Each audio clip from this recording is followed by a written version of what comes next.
Welcome back to Faith and Focus. Life is full of decisions.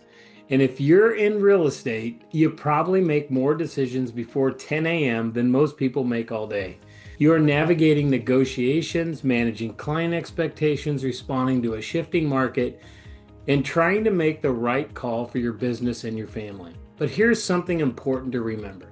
You don't have to guess your way through life. James 1 verse 5 gives us a powerful reminder. If any of you lacks wisdom, you should ask God, who gives generously to all without finding fault, and it will be given to you. Think about it for a moment. Wisdom is not reserved for the elite.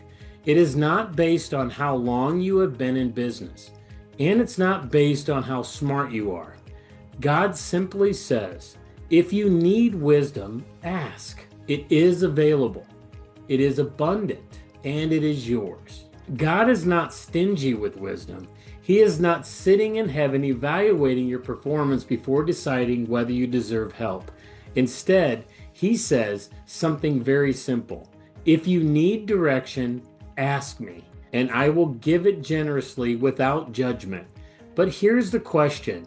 If God offers wisdom so freely, why do we so often try to make decisions alone? Why do we stress ourselves out trying to figure everything out on our own? The truth is this: wisdom is not just what we know, wisdom is about who you ask. Maybe right now, in your personal life, you are facing a decision that has you feeling stuck. It could be a relationship, a health decision, or a major life change. Instead of trying to force the answer, start with a simple prayer. God, I do not know what to do here, but you do. Lead me. I am listening. You do not have to know everything. You just need to stay connected to the one who does. Family life requires wisdom every single day. Parenting, marriage, family dynamics, all of it requires discernment. Ask God for wisdom in the tone you use. Ask Him for wisdom in knowing when to speak and when to listen. Ask Him how to lead with love instead of reacting with frustration. Invite Him into your everyday family decisions. He will show up. And yes, you can ask God for wisdom in your business too. Maybe you are second guessing a pricing strategy. Maybe you are wondering if you should change a system, pursue a lead, or invest in something new. Before you open your inbox or make the call, pause and pray.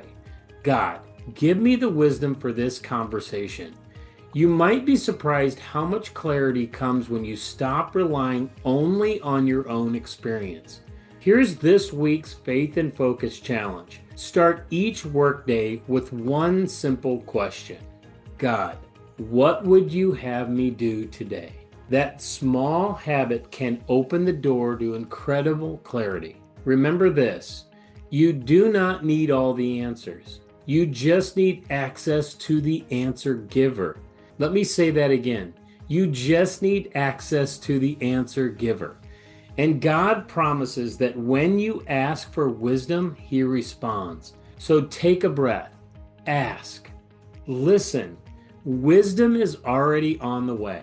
Let's close with a prayer. Father, thank you for the promise that when we ask for wisdom, you give it freely and generously. This week, help us pause before we make decisions. Guide us in our relationships or business and our personal choices. Let your wisdom shape our words, our steps, and our plans. We trust you to lead us in the right direction. In Jesus' name, amen. If this message helped you reset your focus today, share it with someone who may be facing an important decision in their life. And don't forget to subscribe. We will see you next Monday for another Faith and Focus.